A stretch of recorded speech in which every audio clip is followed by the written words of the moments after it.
आइए एप्लीकेशन के इस क्वेश्चन को सॉल्व करने की कोशिश करते हैं, जो है find the area of regions bounded by the curve, X axis and the line, where y is equals to x square, x equals to 1 and x equals to 3.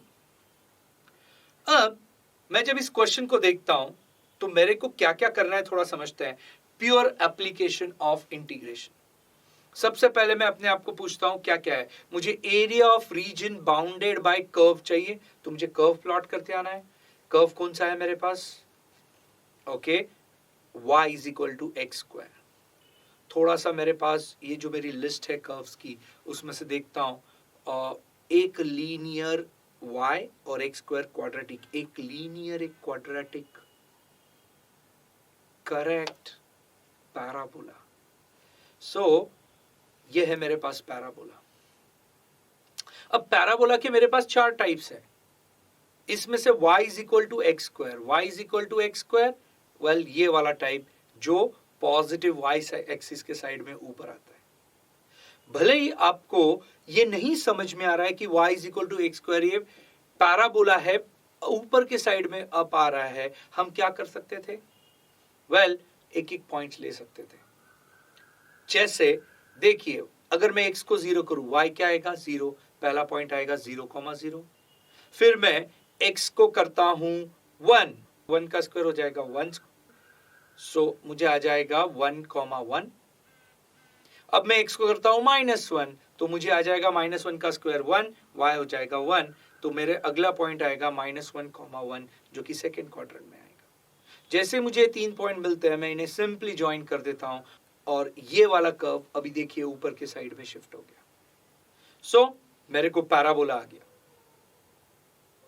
y is equal to X square.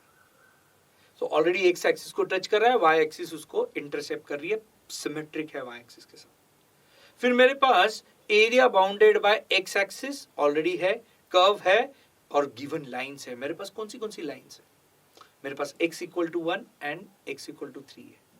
फिर अगर मैं lines का open करूं तो मुझे दिखता है general form of line and lines parallel to axis, जहां x equal to something is a line parallel to y axis passing through 1,0. So x equal to 1, ये क्या है? Line parallel to y axis passing through 1,0. Look at this. अब इस graph में x equals to 1 ये line dot dot dot तरीके से आ गई. Similarly x equal to 3 ये भी क्या दिखेगी? मुझे लाइन दिखेगी parallel to y axis passing through, correct, 3,0. So x equal to 3 is a line parallel to y axis passing through 3,0. Again मैं दूसरी लाइन ड्रॉ करता हूँ डॉटेड वाली, x equal to 3 parallel to y axis passing through 3,0. So अब मेरे पास given functions खत्म हो गए, मेरे पास कर्व खत्म हो गया, x एक्सिस ऑलरेडी है और लाइंस मैंने ड्रॉ कर ली. अब मुझे क्या चाहिए? Find area of region bounded by curve, curve ने, x एक्सिस और लाइंस ने. तो अगर आप महसूस करोगे x equal to 1 and x equal to 3, ये तो दो लाइन पैरेलल है, तो आंसर इन दो लाइन के बीच में ही रहेगा. x एक्सिस है तो x एक्सिस से ऊपर और कर्व ऊपर जा रहा है, तो ये कर्व दो लाइंस और x एक्सिस के बीच का ये जो शेडेड रीजन मैं बता रहा हूं, ये मेरा एरिया ऑफ रीजन होगा. क्यों ना हम इसे नाम दे दे ABCD, जहां A होगा 1,0, B होगा 3,0, C ऊपर वाला जो कर्व को मिल रहा है और D जो नीचे वाले साइड में कर्व को मिल रहा है. यहां पर मुझे ग्राफिकली समझ में आ जाता है कि हम कौन से रीजन का एरिया ढूंढ रहे हैं. फिर थोड़ा सा याद करते हैं बेसिक्स.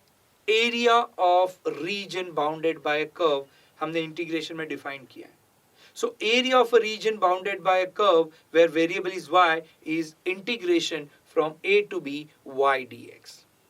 Therefore, अगर मेरे को ये बहुत बेसिक क्लियर है तो क्यों ना एक काम करें. Area of ABCD is nothing but integration from a to b. बोले तो यहाँ पे क्या होंगे? लिमिट्स. देखिए x के लिमिट कहाँ से कहाँ तक है? x इक्वल टू 1 और x equal to 3. So area of ABCD क्या हो जाएगा? Integration from 1 to 3 y dx. y dx क्यों? वेरिएबल x है।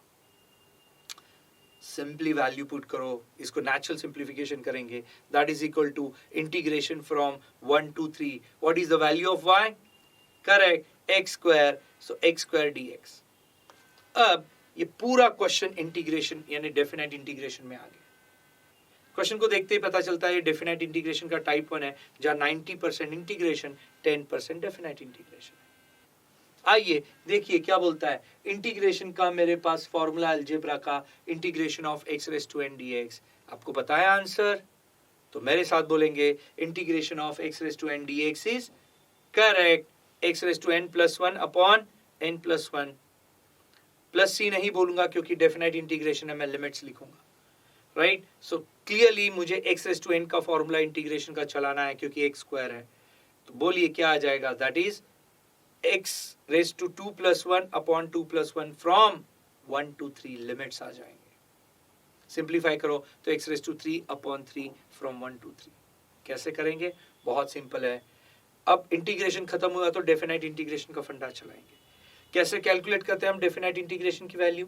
वेल, ऊपर की वैल्यू प्लस में, नीचे की वैल्यू माइनस में।